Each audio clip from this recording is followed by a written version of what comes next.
Welcome back to Daytime Ottawa. I'm just going to dive into the conversation with my next guest. Really excited to talk to him. I'm joined by Stephen Dorsey. He's the author of a book. It is called Black and White. Welcome to the show, Stephen. Great to have you here. And Stephen, I want to first of all talk about sort of this awakening that you had and lived experience during Black Lives Matter. Take me back to that time and explain to me what that awakening was.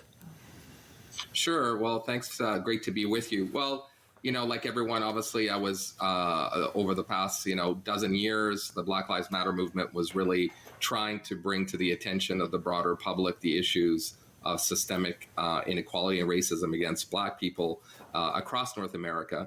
And then, of course, in 2020, we had the devastating, tragic murder of George Floyd, which really sparked this global reckoning on race. And for myself, it sparked this awakening. I'm biracial, I'm Black, I'm white, I'm English, I'm French, East Coast, West Coast, and grew up essentially as a Black kid in a white society, white home, went to white schools. And so a lot of challenges that I had growing up and throughout my life really came to the fore, and I'm involved civically in my community and politics. And when this happened, my phone and emails just blew up with people, essentially reaching out to me, asking how I was and what they should do and what they could do. And really that got me into the discourse. And long story short, that led me to decide to leverage some of my communication skills. And I decided the best way that I could maybe add to the discourse and help people would be to write a book. And that's what I did with Black and White.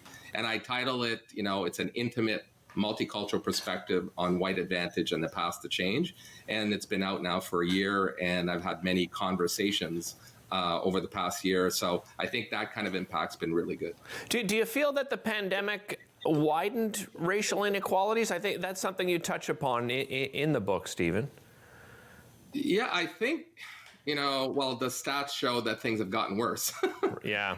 Unfortunately, the stats show us that hate crimes have actually gone up. So I don't think that's unexpected because of, all the intensity that everyone was on under COVID, but also the fact that we haven't actually done the hard work necessary. We haven't done the work of reforming systems, right? We've seen all these commissions and data and reports coming out on inequality and systemic racism in education. We've seen it in healthcare with tragic examples, for example, in Quebec hospitals. We've seen it in British Columbia, where they had a report about Indigenous people that were also, it was clear that they were not treated the same way in the hospitals in that province. We've seen issues continuing in policing, right? I mean, well, I'm sure we'll touch on it, what's just happened in the US recently, and in the judicial system.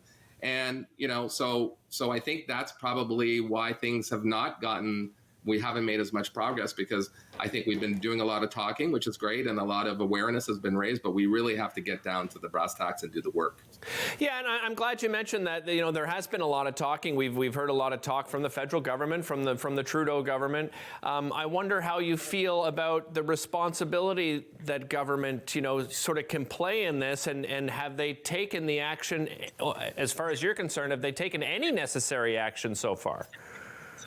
Well, let's give credit where credit due. There has been some government, you mentioned the federal government. So I'll touch on that. For example, they did make a commitment and actually follow through on $265 million Black entrepreneurial fund. And that has flowed down into communities. So, for example, I'm on the board of the Black Business and Professional Association, which is the leading association that supports business professionals and entrepreneurs across the country. And some of the funding has gone into programs in terms of, like, for example, business advisory programs, partnering Black professional experts in finance, marketing, branding, regulations to help Black businesses and entrepreneurs actually scale up and grow their business, right? So those are tangible examples. We've seen some efforts by corporations who have, pushed forward with some diversity, equity, and inclusion programs, some more than others. So there's been some progress, but those are, some measures. So we got to give credit, but a lot more, as I just mentioned, it's really the systems that need to be reformed. And we can talk a little bit about what I mean about that. But, like in education, we still 400 years of Black history is still not mandated, for example, in the education system in Ontario. Right.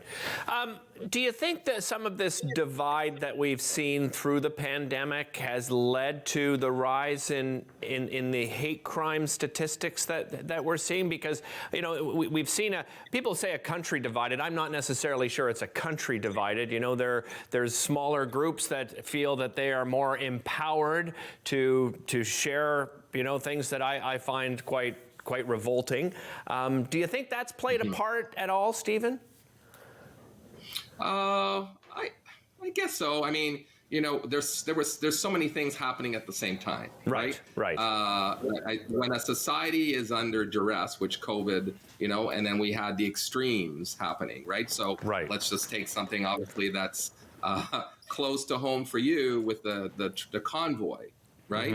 So some would say there were some, you know, tangible reasons to protest in regards to, you know, some perceived government overreach, maybe, and other reasons. But fundamentally, what also happened there was a lot of hate, right? We saw it in the anti-Semitic statements. We saw it in anti-Black sentiments and so on. So I think it was inevitable that some of that stuff would happen. So as I always say to people, there's racism everywhere in Canada and North America. So that exists. There's overt racism. I don't really think that's, like, obviously it's terrible. Trust me, I've lived with it my whole life. But the more pressing issue is systemic racism, right? And I know a lot of, especially white people, have a challenging time to fully understand what we mean. But if you think about it, the systems that were created to run our society, education, policing, law, judicial system, universities and all that, they were created by white men for white men, right? Yeah, no, and then it's an eventually excellent point. through Stephen, right? And so over. Sorry, I was just going to say, just before I run out of time, how can people pick up a copy of the book? It's available Indigo Chapters, Amazon, hopefully in their local bookstore. Lots of what we're talking about is inside the book. Go read it, please, and let's continue the conversation. Appreciate the time today, Stephen. Thanks so much. We'll be right back after this.